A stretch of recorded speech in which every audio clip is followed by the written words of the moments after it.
Hey, ladies and gentlemen, welcome back to the channel. As always, it is Nick here, back with your daily crypto news and analysis. And let's dive on in and let's actually address what's been happening around Hedera over the last couple weeks, because we are now witnessing a big shift around the DeFi side of things. And it definitely does have to pertain to a lot of the stablecoin engagements that have been really kind of circulating around Hedera. And I think that this is actually going to be a very big deal. Now, let's actually start off with some of the previous announcements that I did talk about on the channel. Number one, USDC being available on Binance. Now, this is actually USDC that is on Hedera. This is a big deal because it's integrated all through the Hedera token service, which means users can send and receive USDC on Hedera directly on the Binance exchange. And you get to see all of the efficiencies that Hedera has to offer when doing so. Now, on top of this, we also saw a big update from crypto.com with the same exact thing, where USDC withdrawals and deposits on Hedera were enabled on crypto.com. Again, these are two very large exchanges, Binance being one of the largest exchanges out there. So this is actually a big deal. Now, I bring this up because we just saw crypto.com announce a campaign for USDC depositors via the Hedera network, which is actually a pretty big deal. So now we have USDC being spotlighted and actually even marketed by crypto.com via Hedera. Again, this is great. But what does this have to do with DeFi? Well, let's actually think about this for a second. What's the main driver around DeFi? Stablecoins. Whether you are buying, selling, trading, or, say for so, locking something up in terms of TVL, and you're earning some, reward on it through staking services, guess what? That's all through stablecoins. Most of it's paid out in stablecoins, or you could even throw stablecoins into a yield generating pool, and all of a sudden you're earning, a certain percentage on those stablecoins. Stablecoins power DeFi, a massive billion. It's in the hundreds of billions of dollars. So when we think about how big this actually is for Hedera, this could lead to some big monumental moves happening around the DeFi side. And in fact, they're already happening. Let's actually start off with this post here that I saw from Marcus over on X. Now, this actually highlights Bonzo as well as SushiSwap, which are built out on Hedera. But we have here the DeFi upgrade you've been waiting for. Every once in a while, something comes along that changes the game. This is one of those moments. USDC is now live on Hedera, bringing the fastest, most cost-effective or cost-efficient stablecoin experience DeFi has ever seen. And yeah, this is something that I think everyone needs to be aware of, right? You are now witnessing the stablecoin experience like no other because of how efficient Hedera actually is. This is taking the DeFi world by storm. This is what financial freedom looks like. 17% APR on Bonzo Finance, lend and earn passively. 20% APR on SushiSwap, maximize rewards with liquidity. And why is this a big deal? Well, he does outline the efficiencies behind Hedera and how simple it is to actually get started. All you have to do is buy HUSDC with fiat, send it to Hashpack, connect it to Hedera's DeFi platforms, and all of a sudden, boom. It's that simple. It's like a 3-step, process. Now, on top of that, guess what SushiSwap said? Ethereum DeFi is like dial-up. If you guys know, you already know, right? A lot of people are actually getting to the point where they're too young to even know what dial-up is. If you know what dial-up is, then you know how inefficient dial-up is compared to what fiber optic is now. But we have it works, but you're stuck waiting, paying extra, and watching transactions stall. Hedera DeFi is fiber optic, fast, efficient, and built for the future. Choose your network accordingly. Yeah, it's also, when we think about dial-up, right? Imagine you sending a transaction, or in this case, you're browsing the web, and you get a phone call. I think we all know what happens, right? the internet just completely goes down. And in this case, for Ethereum, the transaction fails. The transaction fails quite a bit using Ethereum. If you've used Uniswap, for an example, to trade, the transactions do fail quite often. Now, the problem with that is that you're paying astronomical gas fees and you do not get them back if the transaction fails. On Hedera, you never have to worry about that. I have done thousands of transactions on Hedera, and not a single one of them has failed. This is the difference in terms of an efficient. The major thing that I actually want to spotlight here isn't even the inefficiencies of Ethereum. It's actually the fact that Ethereum has been around since roughly 2015, and it's still this inefficient. Because again, I could easily say, oh yeah, Ethereum is extremely inefficient and Hedera is extremely efficient, so, obviously Hedera is going to win. It's actually the changes that have happened around Hedera. For an example, back in 2021, and I've voiced my opinion on this many times over, back in 2021, Hedera was a ghost town. If you were around in 2021, you know that Hedera was barely anything. Okay? It's been 4 years roughly. And Hedera is so active. Hedera has become such a large name in the space, and the network has been upgraded so many times over to make it even more efficient. Ethereum has been around for 10 years, and there's been practically zero changes happening. I remember the big update back in 2022, right? It was supposed to change everything around Ethereum. Guess what? Nothing changed. This is why, when we think about what's really going on here, it's not as simple as comparing efficiencies versus inefficiencies. It's actually comparing growth over time. Hedera has been growing rapidly, and it's only been 4 years. And I know that you guys are going to say, well, it's only been 4 years. Yeah, 4 years might seem like a long time, but it really isn't. In the world of tech, there's a lot happening. There's a lot going on.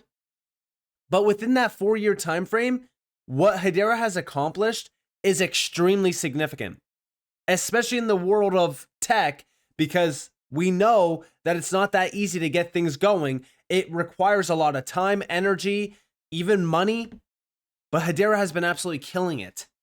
Now, on top of that, when we think about DeFi, right, and we have all of these inefficiencies in mind around Ethereum, Solana, and all these other networks, right, we look at Ethereum, 1,300 plus protocols, 47, almost $50 billion in terms of TVL is tied back to Ethereum alone.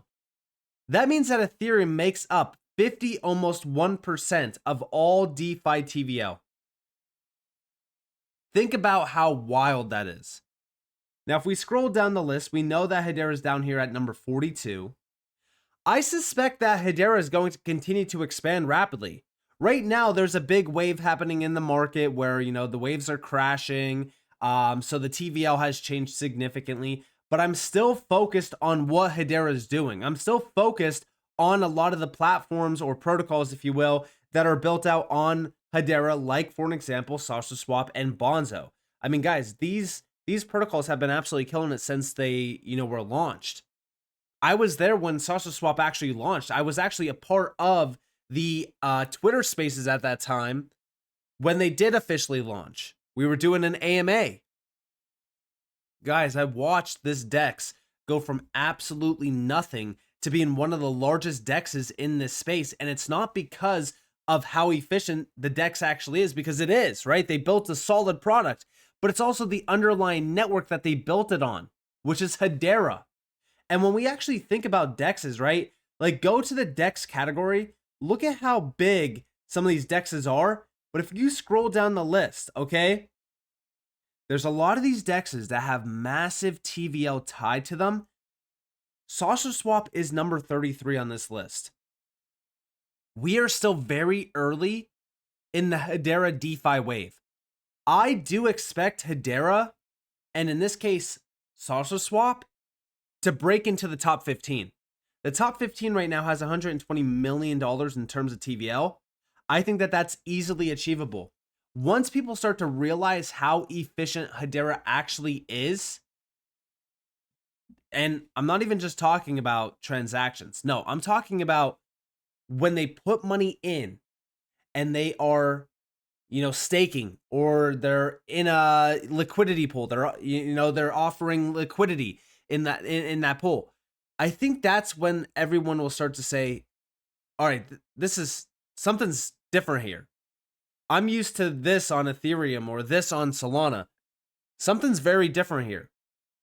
When that moment happens, Hedera is going to change significantly. The entire DeFi world on Hedera will wake up in a big way. We've been focused on TVL for quite some time.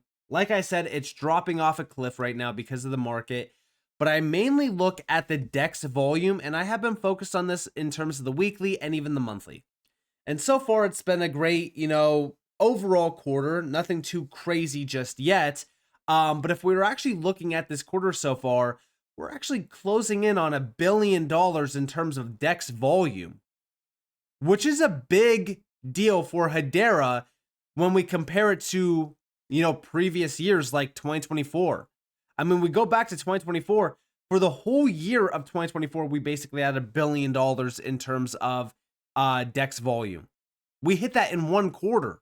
The growth is astronomical on Hedera. And then when you think about app revenue, now I have been focused on the app revenue. I know that this has been dropping a bit. Again, a lot of use has dropped over the last roughly, month or two because of the market dynamic. A lot of people are just not excited about this space right now. A lot of people are not actually utilizing a lot of apps. So I'm not expecting big app revenue. But in terms of stablecoins, because again, that's the main focus here, right? Like stablecoin growth on Hedera is happening. Don't forget, there's a lot of stablecoin launches happening as well. That's coming soon this year. Stablecoins have been pretty solid on Hedera over the last couple weeks. Now, we did hit a big spike back in January, but so far we're kind of just cooling off here, and we're like sitting around roughly 30 some million dollars. It's like 34 million almost. But also, the core developers and the commits are still looking very good. Dev activity is very good. Devs in general are very good. We've been seeing a lot of announcements happening around Hedera. I think a lot of the events around Hedera are also a very big driver of dev activity and developers in general. So I do expect this to continue. But I'm also looking forward to seeing what we see announced this year for Hedera, because I do think that 2025 is going to continue to be a very big year for Hedera itself.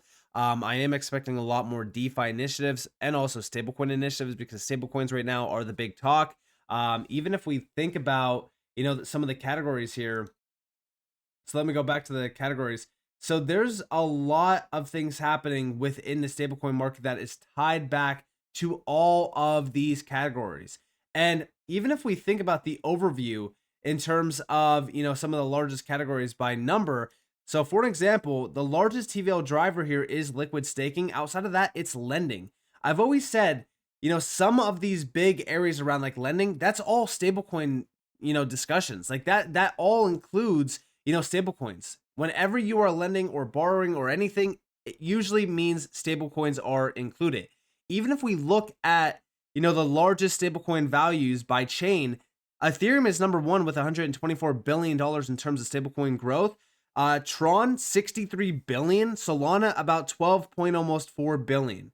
Outside of that, it drops off pretty quickly, which is why I'm really kind of looking at a lot of the stablecoin initiatives that Hedera is launching, which I do think will, really kind of awaken the Hedera market in a big way and actually allow it to grow significantly around stablecoins. And we already know with, for an example, like Ripple with ROUSD, I've been talking about it. They're predicting 2.8 trillion by 2028. That's 3 years from now. I think that a lot of that growth will happen because of networks like Hedera that are extremely efficient.